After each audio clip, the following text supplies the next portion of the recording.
BNP এবং আওয়ামী লীগ কেউই ইসলামী রাজনীতি করে না, বরং তাদের রাজনৈতিক ভিন্ন দর্শন রয়েছে। ব্রিটিশ আমল থেকে যখন ঢাকা বিশ্ববিদ্যালয় প্রতিষ্ঠার ঘোষণা এসেছিল, যখন ঢাকাকে কেন্দ্র করে পূর্ববঙ্গের উত্থানের ঘোষণা এসেছিল, যখন মুসলিম জাতিসত্তা প্রতিষ্ঠার ঘোষণা এসেছিল, তখন এই বঙ্গ অঞ্চল থেকে কিছু মানুষ তারা ঢাকা বিশ্ববিদ্যালয় প্রতিষ্ঠার বিরোধিতা করেছিল। তারা ঢাকাকে কেন্দ্র করে পূর্ববঙ্গের উত্থানকে ঠেকিয়ে দিতে চেয়েছিল, যারা মুসলিম জাতিসত্তার বিরোধী ছিল। এই ঐতিহাসিক ধারা সেই ব্রিটিশ আমল থেকে চলে এসেছে। আর এই ধারায় এইভাবে দুটি ধারা প্রতিষ্ঠিত হয়েছে, সংঘাত চলেছে, লড়াই চলেছে। একটি ধারা ছিল পূর্ববঙ্গ কেন্দ্রিক এই বাংলাদেশী জাতীয়তাবাদ তথা মুসলিম জাতীয়তাবাদের মুসলিম জাতিসত্তা গঠনের যে ঐতিহাসিক ধারা, এই ধারার যারা রাজনীতি করে জাতীয়তাবাদী দল বিএনপি সেই ধারারই প্রতিনিধিত্ব করে।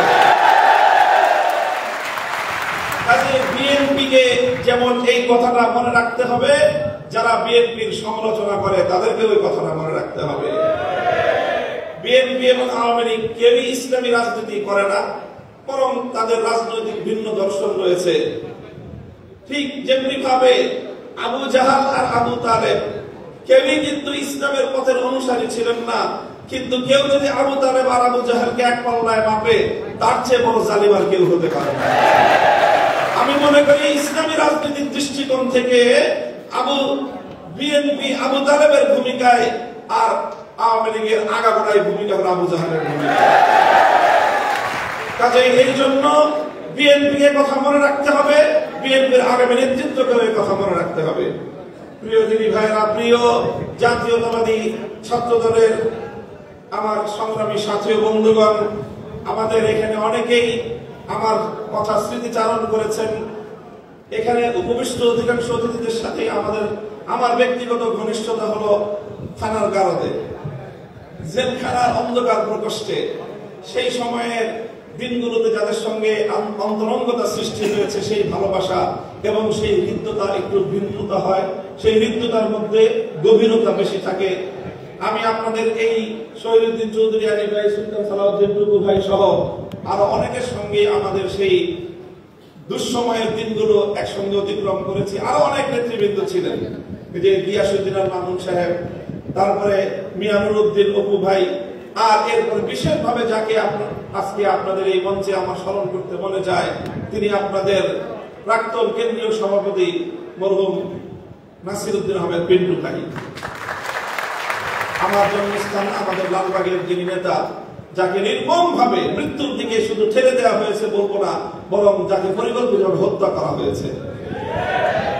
জাতীয়তাবাদী ছাত্রদলের একজন কেন্দ্রীয় সভাপতি পিন্টু ভাই কেমন ছিলেন, একটি কথা শুধু আপনাদেরকে স্মরণ করিয়ে দিতে চাই, যেন আপনারা তার আদর্শের অনুসরণ করতে পারেন।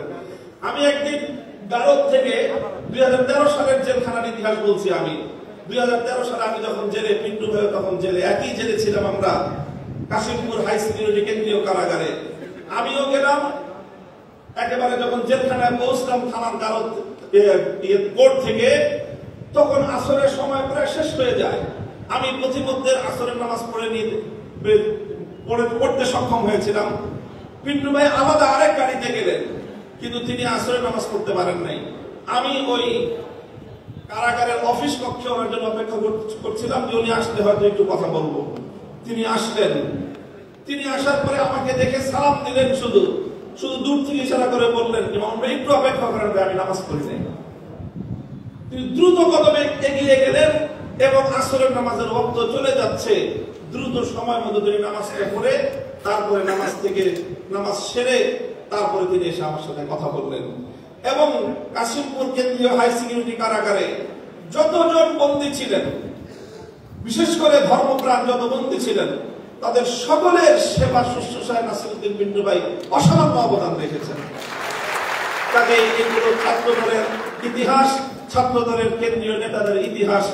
এই ইতিহাসগুলো আমি আপনাদেরকে স্মরণ করিয়ে দিয়ে আপনাদেরকে আমি বলবো যে আপনারা ইনশাআল্লাহ এই ঐতিহ্যকে আপনারা ধারণ করুন।